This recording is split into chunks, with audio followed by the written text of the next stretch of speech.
उल्टा मैं कहना चाहूँगा कि बड़ी कुंठित होके हम यारो कहते हैं उत्पन्न द्वार से। ये कहानी है उन बच्चों का सर के ऊपर बैठे लाचार से। भीषण गर्मी के ताप से जो मच्छर माछी और सांप से जो 90 दिनों से लड़ लड़ कर मिल पाए ना माँ बाप से। ये सुशासन के अमलों ने उन्हें कैसा ये अनोखा सीख दिया। वो मांगते रह गए रीत जान, किसी ने ना हत्ता भीख दिया, किसी ने ना हत्ता।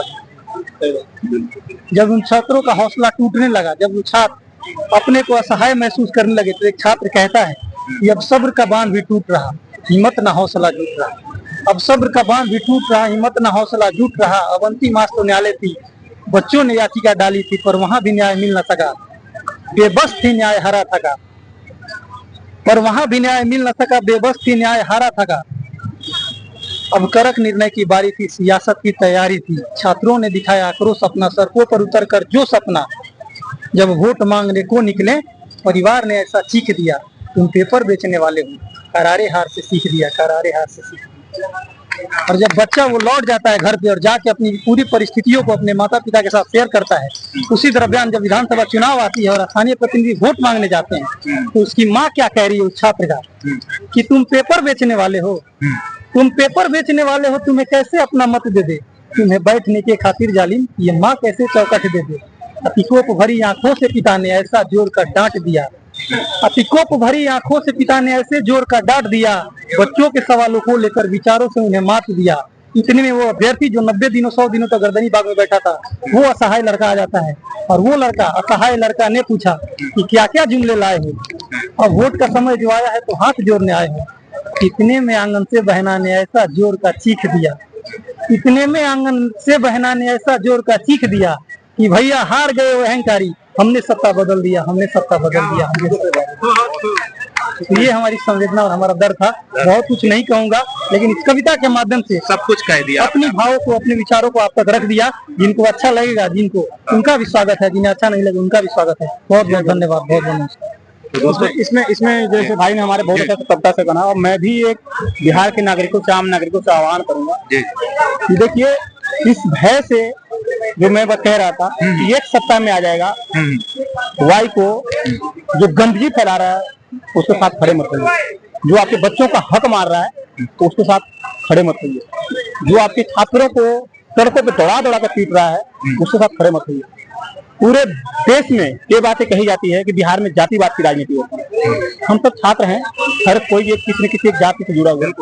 जिम्मेवारी किसकी आखिर जातिवाद को खत्म करने की? जिम्मेवारी भी तो हमारी है ना, जिम्मेवारी भी तो हमारी है ना।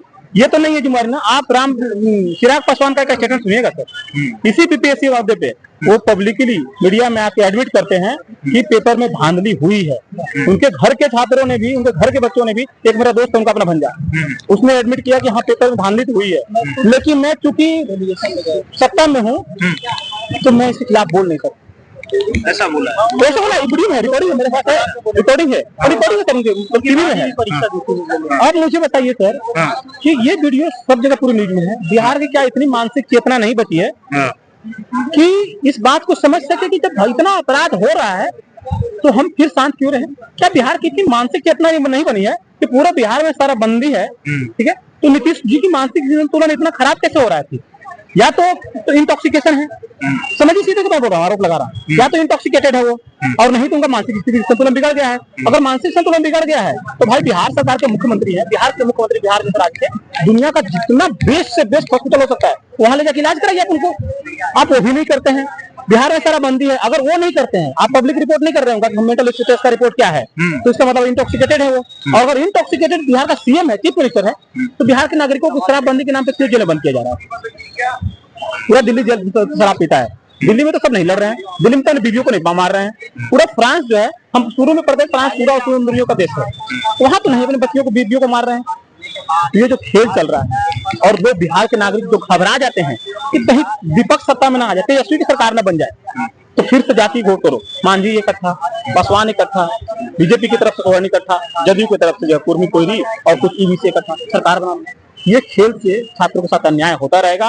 और भाई ने जो कहा, इस बार हर भाई बहन अपने द्वार पे वोट मांगने जाने वाला पूछेगा कि आपने हमारे बच्चों को तड़पाया है, आपने हमारे बच्चों को मारा है। ठीक है, तेजस्वी आने के बाद गुंडाई करेगा, ठीक है ना। लेकिन आपने जो अभी किया है, पहले आपका हिसाब लेंगे, वो नहीं करेगा तेजस्वी का भी हिसाब लेंगे, पटक पटक मारेंगे। लेकिन पहले आपका हिसाब होगा कि आपने 100 दिनों तक छात्रों को रोड पे दौड़ा दौड़ा के मारा है। आपके सीएम जो है वो बोलने के काबिल नहीं है, उनको ध्यान नहीं है, वो कुछ देर में ही अनिंद्रा में चले जाते हैं, वो समझ नहीं पाते कि मैं क्या कर रहा हूँ। राष्ट्र गान गाते समय इशारे करने लगते हैं। तो पहला जरूरी बिहार के नागरिकों का पहला कर्तव्य है कि सबसे पहले नीतीश जी को पॉलिटिक्स से आउट करे।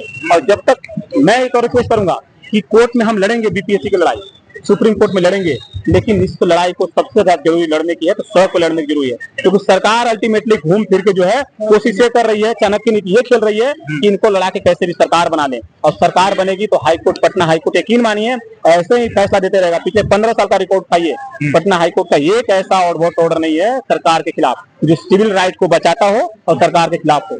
जितने भी ऑर्डर हैं सरकार के पक्ष में है, सरकार के बचाव में। और इस ऑर्डर में भी जैसे मैंने बताया कि सरकार ने का महिमा मंडन किया गया है। कोर्ट को इस चीज से बचना चाहिए, इस टेंडेंसी से बचना चाहिए कि किसी सरकार का महिमा मंडन कर रहे हैं। आप छात्रों के मुद्दे को समझिए, 4 लाख छात्रों का भविष्य कोर्ट के हाथ में है। और अब सुप्रीम कोर्ट में आते हैं, माननीय उच्चतम न्यायालय से हमारा आग्रह है, रिक्वेस्ट है कि जब हम इस केस को लेके आए तो आप ओपन माइंड से, बिना ये सोचे कि सत्ता में कौन है वहाँ, आप 4 लाख छात्रों के हित में फैसला दीजिए, ताकि वही बच्चे में से 2000 जो अधिकारी बनेंगे वो बिहार के भविष्य सुधार।